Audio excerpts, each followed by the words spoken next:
ఇక్కడ ఉన్న హార్వెస్టర్ గురించి మా బాబాయ్ని అడిగి ఒకసారి తెలుసుకుందాం. దా బాబాయ్. Okay right.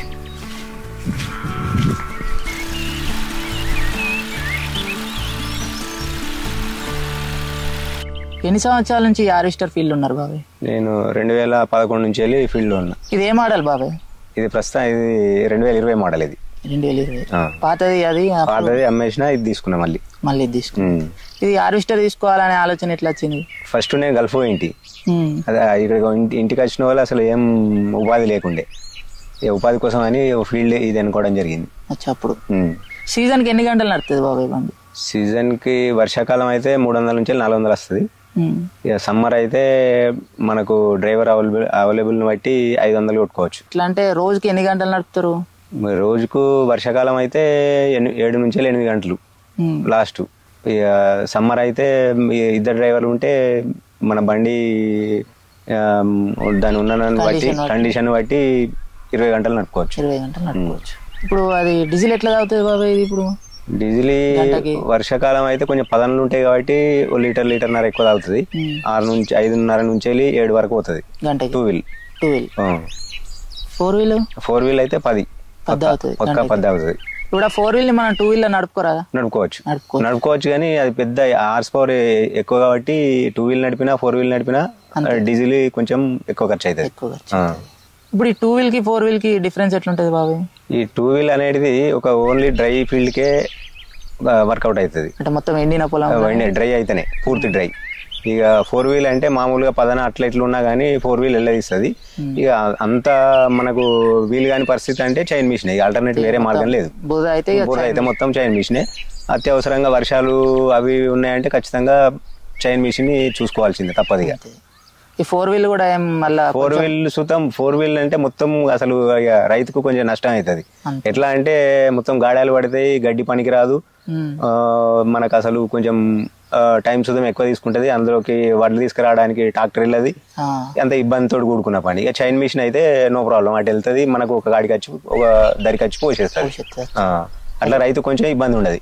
ఈ ట్రాక్ ఎట్లుంటది? అది ఎంత ప్రైస్ ఉంటుంది? అది ఎట్లా మైలేజ్ వస్తుంది? దాన్ని ట్రాక్ అది కదే 10 లీటర్లు తాగుతుంది కానీ కాకపోతే ఏంటంటే దాని రేట్ ఎక్కువ ఉంటుంది. దానికి వ్యాన్ ప్లస్ ట్రాక్ కాబట్టి 25 ఇప్పుడు ప్రెసెంట్ అయితే 26 నుంచి 27 లక్షలు ఉంది దాని రేటు. ఇక అంతగానం మనం సామాన్య మామూలుగా కొనలేం. ఇక ఇప్పుడు మనం ఎందుకంటే ఏదో ఉన్న దాంట్లో ఇది మనకు మంచి వర్కౌట్ అవుతుంది కాబట్టి టైర్ మిషన్ కి ఎక్కువ మనం ప్రిపేర్ ఇస్తాం. మనకి ఎక్కువ డ్రై పొలాలు కాబట్టి ఇక మన ఏరియాలో. ఇప్పుడు ఈ ట్రాక్ కి గంటకి ఎంత తీసుకుంటారు రైతుల దగ్గర నుంచి? ఆ ట్రాక్ ఏరియాని బట్టి ఉంటుంది. అది 2500 నుంచి వెళ్ళి దాదాపుగా 4000 4500 దానికి 5000 సుతం నడిచిన ఏరియాలు ఉన్నాయి. ఒక్కొక్క ఏరియాని బట్టి అట్లా ఉంటుంది. 4 వీల్ 2 వీల్ కి ఎంత తీసుకుంటారు గంటకి? 4 వీల్ అంటే దాదాపు 2500 నుంచి 3000. ఇక మన ఈ మిషన్ అంటే 1500 నుంచి 2000 వరకు టైర్ మిషన్ వరకు. ఇప్పుడు ఎవరైనా తీసుకోవాలనుకున్న వాళ్ళు 2 వీల్ తీసుకుంటే బెటరా, 4 వీల్ ట్రాకా? ఇక వాళ్ళ ఏరియాని బట్టి మనం బండి ఎన్నుకోవాలి. అంటే డ్రై ఎక్కువ ఉన్నదా, మనకు మామూలుగా డ్రై మనకు 2 వీల్ తోటి నడవలేని పరిస్థితి ఉన్నప్పుడు 4 వీల్ తీసుకోవాలి. ఇక అంతకు ఇంకా బురద మనకు ఎక్కువ దిగబాట్లు ఉన్నాయని అనుకుంటే ట్రాక్ తీసుకోవాలి అంతే. ఖమ్మం, మనం నల్గొండ ప్లస్ ఇటు నెల్లూరు ఆ ఏరియాలలో మొత్తం ట్రాకులే, అసలు టైర్ మిషన్ అక్కడ నడవదు. ఇక మనం ఏంటంటే బయటకు వెళ్ళాల్సిందే. మన కాడ ఉండగా కానీ బయటకు పోవాల్సిందే. ఇప్పుడు ఎవరైనా హార్వెస్టర్ తీసుకోవాలనుకునేటోళ్ళు బాబాయ్, సెకండ్ హ్యాండ్ తీసుకుంటే బెటరా, కొత్త బండి తీసుకుంటే బెటరా?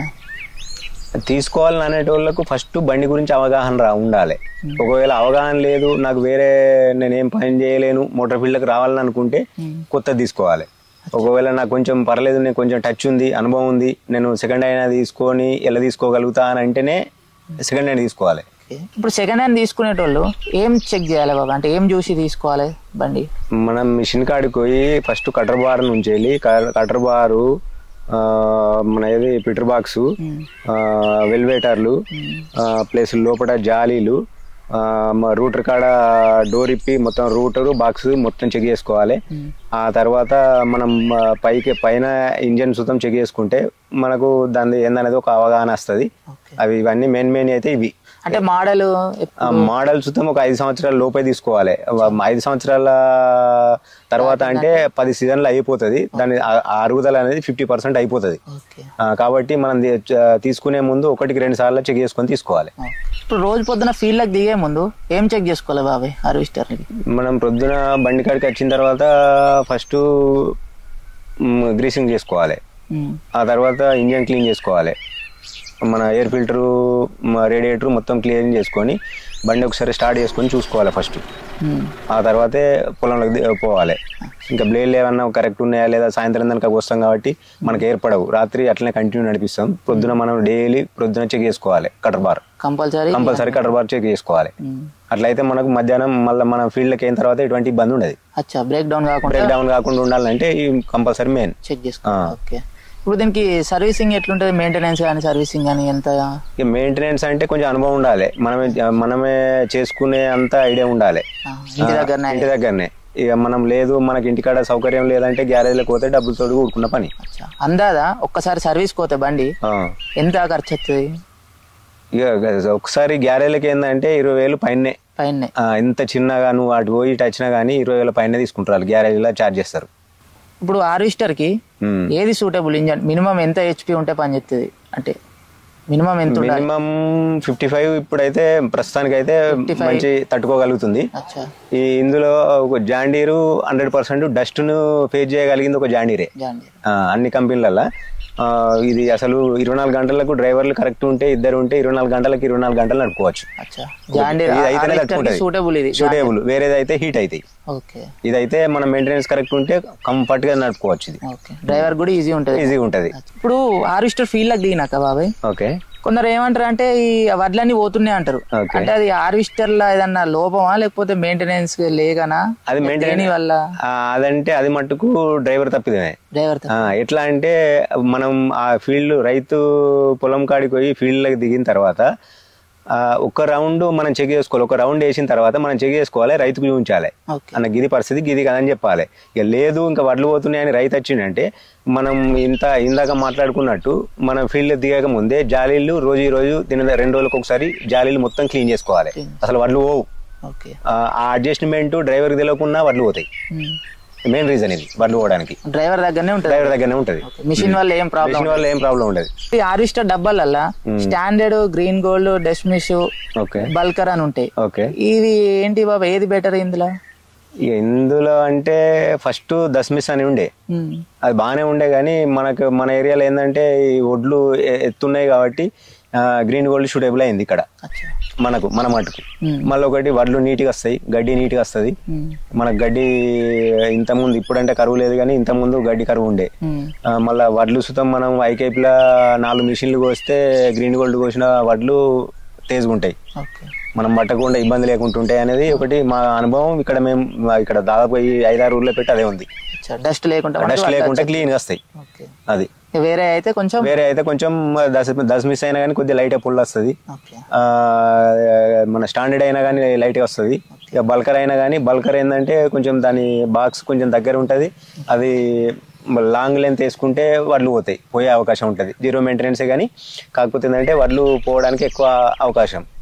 ఇక ఈ యొక్క గ్రీన్ గోల్డ్ అయితే మాత్రం కంఫర్ట్ గా షూట్ అయింది ఇక్కడ మన ఏరియాకు. ఇట్లా ట్రాక్టర్ హార్వెస్టర్ కు కంబైన్డ్ హార్వెస్టర్ కి డిఫరెన్స్ ఏంటి?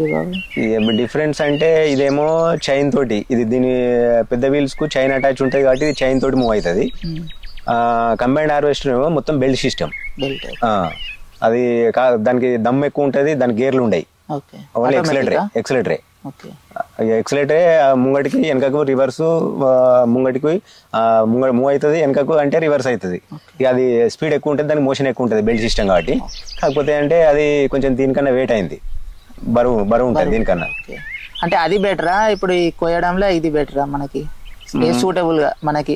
అది డ్రై పంటలకైతే అదే బెటర్. ఇప్పుడు గోధుమ, శనగ, మొక్కజొన్న కంబైండ్ మంచి సక్సెస్ఫుల్ ఉంది. మన బండ్లు ఓన్లీ వరి, గోధుమ, శనగ, ప్లస్ మన పెసరకు దాదాపు ఇవి 4 అయితే కంఫర్ట్ గా చేయగలుగుతుంది మన దగ్గర తెలంగాణలో. తెలంగాణనే కాదు, గోధుమ అంటే మన తెలంగాణలో కొంచెం తక్కువ ఉంటది, బయటకు వెళ్ళాల్సిందే, మహారాష్ట్రకి వెళ్ళాల్సిందే. ఇప్పుడు మన బండి ఇప్పుడు అటు వేరే స్టేట్ లో కూడా పోతారా? పోయినా, నేను ఒక 6 సంవత్సరాలు పోయినా ఫస్ట్ స్టార్టింగ్ లో. ఇక ఇప్పుడు అక్కడ మనకు లాంగ్ బాగా అయింది, మళ్ళీ ఒకటి రేట్లు లేవని ఇక పోవడం లేదు ఇప్పుడు ప్రస్తుతానికి. అంటే అక్కడ రేట్లు తక్కువ ఉంటాయి? తక్కువ ఉంటాయి కానీ కాకపోతే అంటే మంచి వర్కౌట్ అయింది అప్పుడు. అప్పటి నుంచి ఎకరాకి అక్కడ ఎకరాల లెక్క ఉంటది, గంటల లెక్క కాదు. ఎకరాల లెక్క అంటే మనకు 1200-1300 ఎకరానికి ఇస్తారు గోధుమ. మనకు డీజిల్ ఎక్కువ ఖర్చు అవుతుంది, ప్లస్ మనకు గిట్టుబాటు అయితే లేదు. ఇంకా మన దగ్గర నుంచి కొన్ని బండ్లు పోతున్నాయి కదా? పోతాయి. ఇక పోతే ఇక్కడ గత్యంతరం లేదు, వచ్చిన కాడికే. అక్కడ బ్రోకర్ ద్వారానే. ఆ బ్రోకర్లు ఇప్పుడు బాగా నేర్చిరు అట్లా, అందు గురించి వెళ్ళడం లేదు. అప్పటి నుంచి ఇక్కడనే ఉండి మన దగ్గర నడుపుకుంటున్నాం. ఇప్పుడు మన చుట్టుపక్కల ఎన్ని బండ్లు ఉన్నాయి ఇట్లా? దాదాపుగా స్టార్టింగ్ లో మనం బండి తీసుకున్నప్పుడు అయితే ప్రస్తుతానికి ఒక 4 ఊర్ల పెట్టు మన ఒకటే బండి ఉండే. ఇప్పుడు 2011లో అవి మన ఏది ఘర్షకుర్తి, తాడియేరి, కాసారం, దాదాపుగా రంగరావుపల్లి, ఇక తర్వాత హిమ్మత్నర్ల 5 ఊర్ల పెట్లు. ఇప్పుడు ఒక్కొక్క ఊర్లో ఎంత లేదన్నా కానీ 6 నుంచి 7 బండ్లు అయినాయి ఒక్క ఊర్లోనే. ఫీల్డ్ దొరుకుతుందా మరి మనకి? ఇంత కాంపిటీషన్ అయింది ఇప్పుడు. కేసీఆర్ వచ్చి నుంచి వాస్తవానికి ఏంటంటే నీళ్ళు వచ్చినాయి, ఎక్కడ సుతం ఓ టైంలో దొరకవు, అందవు రైతుకు అందవు. ఇప్పుడు దొరుకుతలేవు, ఇన్ని ఉన్నా గానీ దొరుకుతలేవు. కాంపిటీషన్. ఇప్పుడు దాదాపు ఒక సీజన్ లా మనకి ఎన్ని ఎకరాలు దొరుకుతుంది ఒక బండికి యావరేజ్ గా? బండి కరెక్ట్ బండి మెయింటైన్ చేసుకుంటే దాదాపుగా 300 నుంచి 400 గంటలు. ఎకరాలు అనేది కాదు కానీ గంటలు అయితే 300 నుంచి 300 పైన కోసుకోవచ్చు. 300 లోపల కోస్తే అసలు ఓనర్ కి ఏం వర్కౌట్ కాదు, ఏం మిగలదు. ఇప్పుడు డ్రైవర్ కి మెయింటెనెన్స్ ఎట్లుంటది బాబు? డ్రైవర్ కు అసలు ఇప్పుడు డ్రైవర్ లేదే, ఓనర్ది కాదు. డ్రైవర్ వాళ్ళు ఏంటంటే ఇప్పుడు డ్రైవర్ కు 35 నుంచి 45 వరకు నడుస్తుంది. మళ్ళా సాయంత్రం మందు, ప్రొద్దున టిఫిన్, మధ్యాహ్నం అన్నం, ఇవన్నీ అంత కంఫర్ట్ ఉంటేనే డ్రైవర్. మనమే చూసుకోవాలి మొత్తం. 40,000 ఇచ్చినా గానీ మెయింటెనెన్స్ అంతా డ్రైవర్ మెయింటెనెన్స్, బండి మెయింటెనెన్స్ అంతా మనదే. అట్లా ఏమన్నా ఓకే వర్కౌట్ అవుతుందా? వర్కౌట్ అవుతుంది అంటే డ్రైవర్ కరెక్ట్ అయితే అవుతుంది. కరెక్ట్ కొంచెం బలుపు పనప్పుడు నాకు ఏదో వర్క్ ఉందంటే ఓనర్ భరించాల్సిందే. ఓనర్ ఖచ్చితంగా అవగాహన ఉండాలనేది అందుకు. ఈ ఎండాకాలము ఇప్పుడు హార్వెస్టర్ డ్రైవర్ కి హీట్ బాగుంటది కదా ఈ సమ్మర్, ఎట్లా తట్టుకుంటాడు? అంటే ఎట్లుంటది? తట్టుకుంటాడంటే డ్రైవర్ కి అయితే వాస్తవానికి ఈ విషయంలో మాత్రం డ్రైవర్ కి ఇబ్బంది అయ్యేది. ఏదన్నా ప్రాబ్లం అయినా కానీ ఏదైనా కానీ ఆ హీట్ కు మీదికెళ్ళి కిందికి రావడం, మీదికోవడం అంటే చాలా ఇబ్బందికరమైన విషయమే. ఆ డస్ట్ ఉంటది, హీట్ ఉంటది, అన్ని రకాల సమ్మర్ సీజన్ అనేది డ్రైవర్ కు పరీక్షనే. ఇక అన్నిటికీ తట్టుకునే చేయాల్సిందే. అట్లా అయితేనే డ్రైవర్ కు ఇంత సాలరీ వస్తుంది, ఓనర్ కు సుతా ఇంత మిగులుతాయి. ఇక లేదు అంటే నాకు ఎండ కొడుతుంది, ఇట్లా నేను మధ్యాహ్నం 2 గంటలు బ్రేక్ చేస్తా, అట్లా ఇట్లా అంటే మాత్రం ఓనర్ కు అసలు మిగిలేది ఏమి ఉండదు. వర్షాకాలం మాత్రం డ్రైవర్ కంఫర్ట్ ఉంటది, ఎండాకాలం మాత్రం ఇబ్బంది, కష్టమే. ఇప్పుడు ఈ హార్వెస్టర్లల్లా ఏ ట్రాక్టర్ అయితే బాగుంటాయి సూటబుల్ ఒక హార్వెస్టర్ కి ఇంజన్? సూటబుల్ అయితే ఇప్పుడు అని కాదు కానీ అప్పటి 2011 నుంచి నా అనుభవాన్ని బట్టి జాండీర్ కంపెనీ ఇంజన్ మించింది 5310 మించిన అసలు ఇంజన్ లేదు ట్రాక్టర్.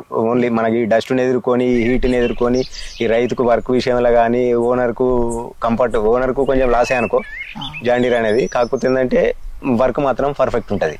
ఒక్కసారి బండి ఫీల్డ్ లోకి పోతే మళ్ళీ ఆగుంట నడుస్తుంది. రైతు అయినా ఓకే అంటాడు, మన డ్రైవర్ అయినా కంఫర్ట్ ఉంటాడు. ఇది ఏ విషయంలో అయినా కానీ జాండీర్ మించింది లేదు ఇప్పటి వరకు అయితే. వేరే బండ్ల నమ్మకం లేదు. అవి ఎప్పుడు ఏమయ్యేది వాస్తవానికి ఏంటంటే మన అనుభవంలో ఎన్నో చూసినాం, ఎప్పుడు ఏమయ్యేది తెలియదు.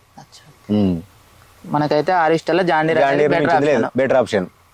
ఇంకోటి ఇప్పుడు బయట స్టేట్ లో పోతే బాబాయ్, ఓకే, అక్కడ ఎట్లుంటది మనకి పరిస్థితులు? అంటే తినడానికి తిండి కానీ, ఉండడానికి ఫెసిలిటీస్ ఎట్లుంటది అప్పుడు పోయినప్పుడు? ఓకే, పోంగా ఏంటంటే మన తెలంగాణ దాటినామంటే తెలంగాణ వరకు నో ప్రాబ్లం. తెలంగాణ దాటి మహారాష్ట్ర మహారాష్ట్రకి వెళ్ళినా ఎక్కువ. మహారాష్ట్రకు పోతే పోలీసు వాళ్ళు అడుగున ప్రతి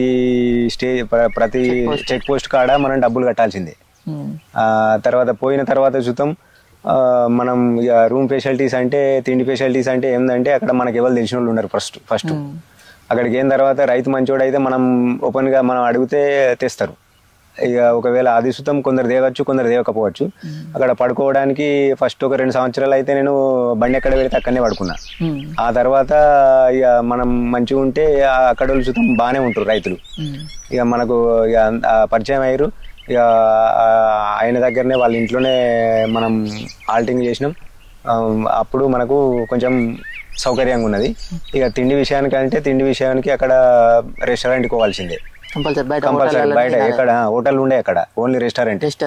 ఫుడ్ విషయంలో అయితే రెస్టారెంటే, అందులోనే అన్ని ఉంటాయి, అందులోనే తినాలి. ప్రొద్దున మనం డ్రైవర్కు పార్సల్ కట్టుకొని రావాలి.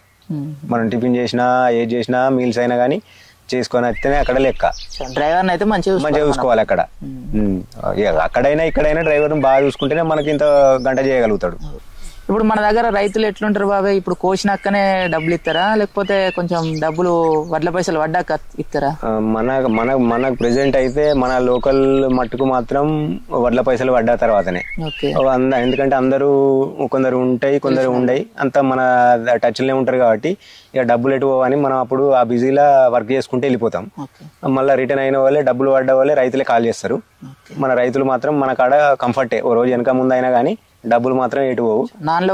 నాన్ లోకల్ మాత్రం ఇబ్బందే. ఇప్పుడు నేను మహారాష్ట్ర అయినా గోధుమకైనా కానీ ఇటు ఆంధ్రాకి వెళ్ళినా వరి కోయడానికి ఈ వ్యవస్థ ఎట్లుంటది అంటే అక్కడ మనకు రైతులు అనేటోళ్ళు పరిచయం ఉండరు. మనకు ఏంటంటే మధ్య మీడియేటర్ ఉంటాడు. ఆ మీడియేటర్ చెప్పిన వాళ్ళే మనం కోయాలి. కోసిన తర్వాత మనం మీడియేటర్కి లెక్కప్ప చెప్పేస్తాం. లెక్కప్ప చెప్పి వచ్చిన తర్వాత మన మీడియేటరే మన రాంగా ఎంత వసూలు అయితే అంత ఇస్తాడు. తర్వాత డబ్బులు నేను వేస్తా అన్న అకౌంట్లో అంటాడు.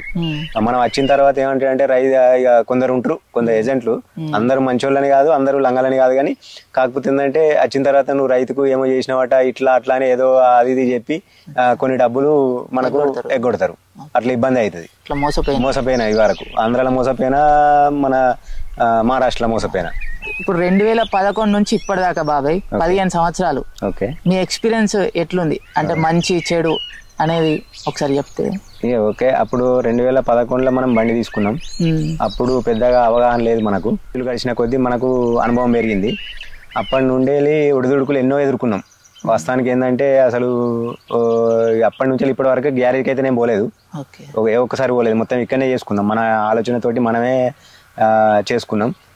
కాకపోతే ఏంటంటే అన్నిటికీ ఓపికతోటి చేసుకుంటేనే మిషన్.